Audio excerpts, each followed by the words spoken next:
Peace and blessings. My name is Trinity, and on this channel I'll talk about my journey in African spirituality and self-improvement. Today I'm going to talk about my ancestry results. I did an ancestry test at the end of 2024, and yeah, I got my results a few months ago. I wanted to talk about that experience, how I went about it, what I did, what I learned, but particularly from a spiritual perspective or the African perspective, right? So talk about these ancestry tests that are out here, right?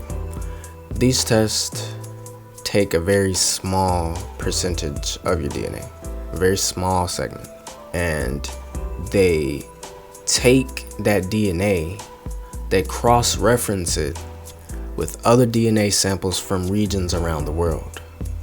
So what this tells you is that this small portion of your DNA matches what a lot of people over in this area have. So what that tells me, the person who got this DNA test, is that it doesn't necessarily mean that I am that, but that it's likely that some of my genetic information came from that region. What I do with that information, right? Because a DNA test in of itself is not something that I would just go off of, me personally, right? But what I did was I took my test with Ancestry.com. In my research, I found that if I took the test with them, I could upload it to other sites to be able to cross-reference and get different perspectives on, that sample. And the Ancestry DNA test takes a small percentage of your autosomal DNA, which is like 50 from your mom, 50 from your dad, right? And then, like I said, it references that sample to DNA markers from around the world. But I figured, if I got this perspective and I can upload it to a few other sites to get other perspectives that can give me more confirmation. And then from there, I take that information, apply it to my own study of myself, my own intuition as far as my ancestry goes, and just like the things that I like and have experienced as far as different cultures go.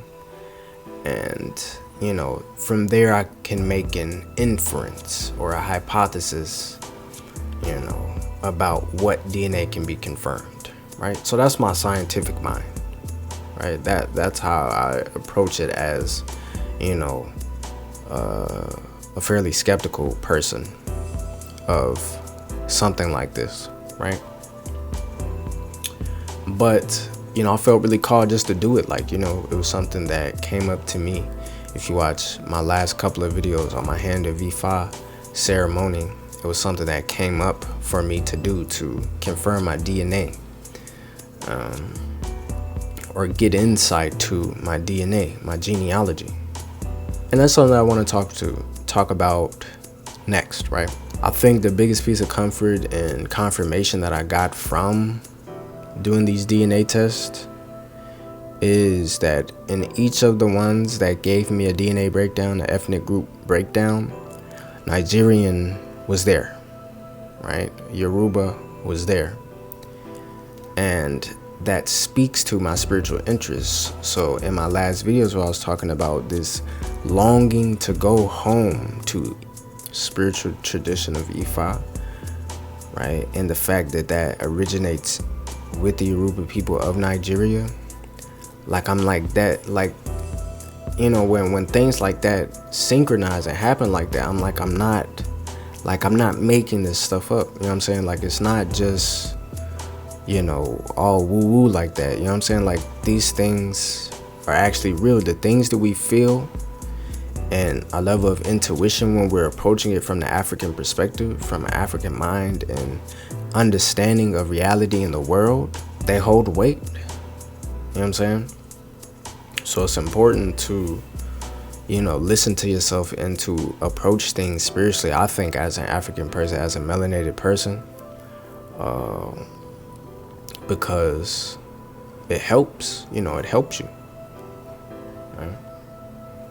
But most of my DNA was West African, which, I think is probably fairly common based off of the transatlantic slave trade But like I said, most of that being Nigerian, I got some Central African, other West African countries. And, my second biggest was like a little bit of European and, small percentages of things like Native American and Mesoamerican.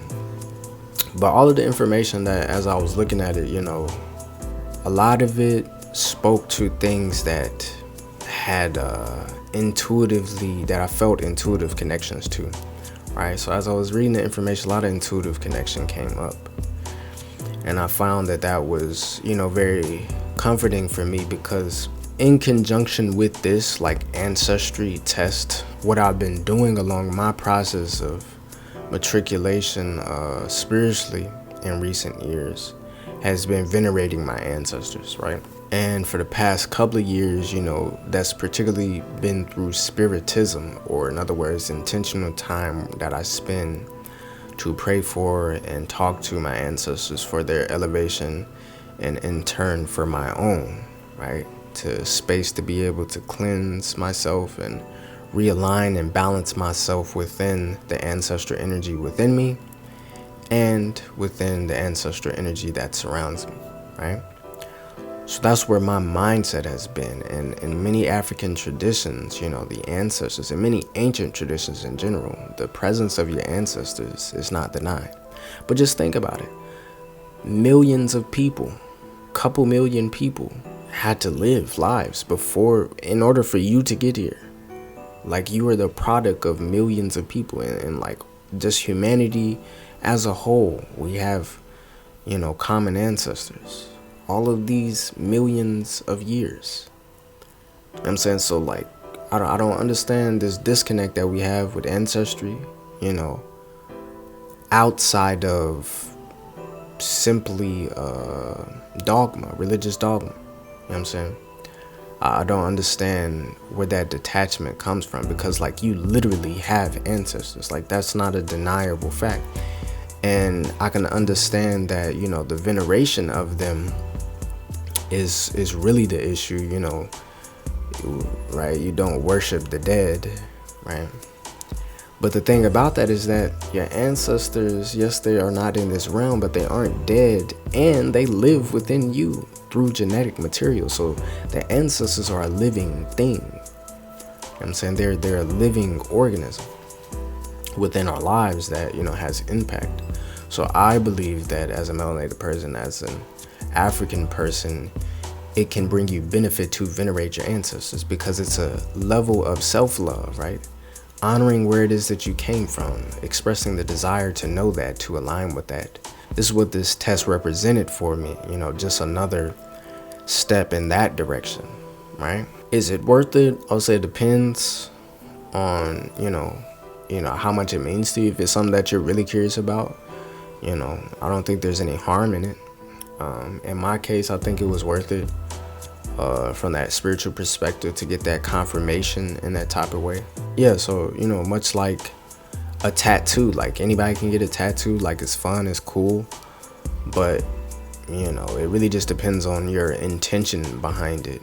That's what I would say about my recommendation. As far as like future tests, I would like to check out African Ancestry, as they take a look at your mtDNA and your Y-DNA, which come from your mother and your father separately, so you get insight on like your bloodline, where your bloodline can be tracked back to as far as the ethnic group in Africa. So yeah, I would like to check out that one. It's a little bit more pricey. So I say that with this information, what I want to do with this information is apply it to languages and food, to get that deeper understanding. Right now that I have some of these confirmations, some of these ideas, okay, like, let me check out the food, let me check out the language and see how it makes me feel. Let me see if anything is coming up as I begin to do those things, right? Because then, I'm looking for deeper confirmation, deeper connection with, right, those different Egun or ancestors, right? Reconnecting and like building that bridge between the energies that are here to assist me, right? That is my ancestry experience. With that said, I'm hoping everybody has a good rest of the day, or a good rest of your night, wherever you may be.